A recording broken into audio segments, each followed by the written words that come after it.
व्यासपीठावर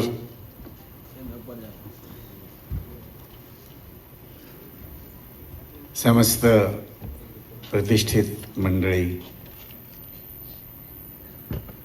रसिक माईबाप, ठाणेकर, सगळ्यांनाच माझा साष्टांग दंडवत.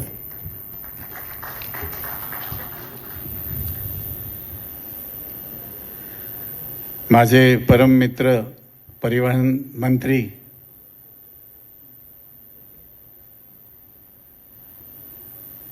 माझ्यापेक्षा लहान आहेत थोडेसे आणि वयाच्या 22-23व्या वर्षी पहिल्यांदा मी आमची दोघांची भेट ह्याच वास्तूत झाली होती.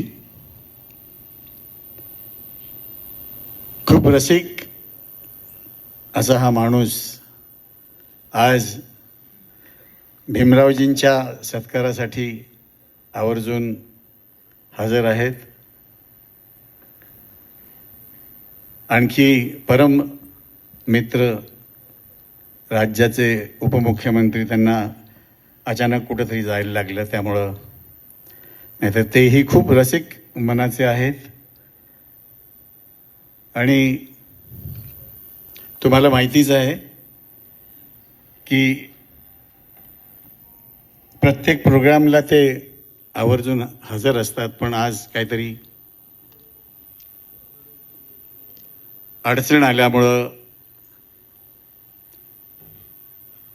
ते येऊ शकले नाहीत. मीच त्यांना मिस करतोय आज. पण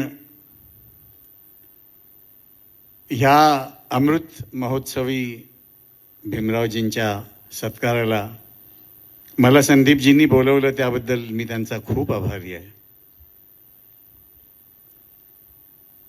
भीमरावजी माझ्यापेक्षा थोडेसेच वयाने मोठे आहेत, पण ते माझ्यापेक्षा जास्त मोठे गायक आहेत, हे मी तुम्हाला आवर्जून, कारण माझ्यापेक्षा जास्त सिनियर त्यांची सेवा संगीताकडं किंवा गझल गायकीकडं. आणि मला वाटतंय आत्तापर्यंत मी माझ्या आयुष्यात मराठी गझल गाणारा हा एकमेव कलाकार आहे, हे आपल्या सगळ्यांना माहितीच आहे. त्यांच्या वाढदिवसानिमित्त, अमृत महोत्सवी वाढदिवसानिमित्त माझ्या खूप खूप खूप शुभेच्छा.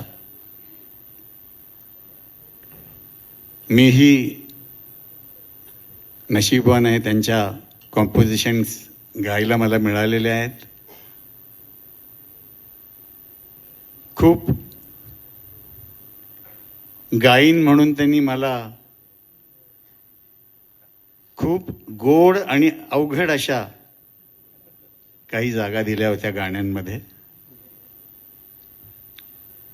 तसा माणूस थोडे पैसे खिशात झाले की खूप जागा घेतो, पण गाण्यातली जागा घेणं हे सगळ्यांचंच काम नाही आहे. काय भीमरावजी, बंगले घेतो, फ्लॅट्स घेतो माणूस, पण गाण्यातली जागा घेता येत नाही त्याला, ती परमेश्वरानेच द्यायला लागते. आणि आता तुम्ही ते सगळं ऐकलंच ते, आणि इथनं मागे तुम्ही ऐकत आलाय त्यांना, इतका सहज त्यांचा गळा चालतो की समोर बसून कॉम्प्लेक्स व्हायला लागतो कधी कधी. मी परमेश्वराच्या चरणी हीच प्रार्थना करीन की त्यांनी गाण्यात सुद्धा वयाची सेंचुरी मारावी आणि मी समोर बसून ऐकावं.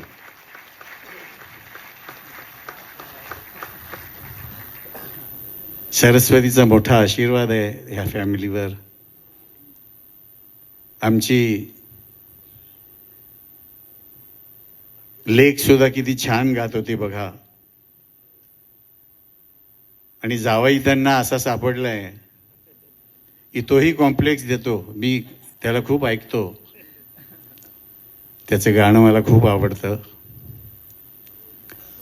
आणि ह्या फॅमिलीला परमेश्वर सुखा समाधानात आणि आरोग्यदायी असं आयुष्य देव, हीच ह्या प्रसंगी मी देवाला प्रार्थना करेन. आणि पुन्हा एकदा भीमरावजी, तुमच्या अमृत महोत्सवी वाढदिवसानिमित्त तुम्हाला खूप खूप शुभेच्छा. तुम्ही असेच गात राहा आणि आम्हाला चांगल्या चांगल्या गजला तुम्ही द्या, एवढीच प्रार्थना करेन. धन्यवाद. पुन्हा एकदा ठाणेकरांचा खूप आभारी आहे, माळवी साहेबांचा, परिवहन मंत्र्यांचा, की त्यांच्या शेजारी आज बसून मला हा कार्यक्रम बघायला मिळतोय. धन्यवाद. हे कोणाकडे द्यायचं?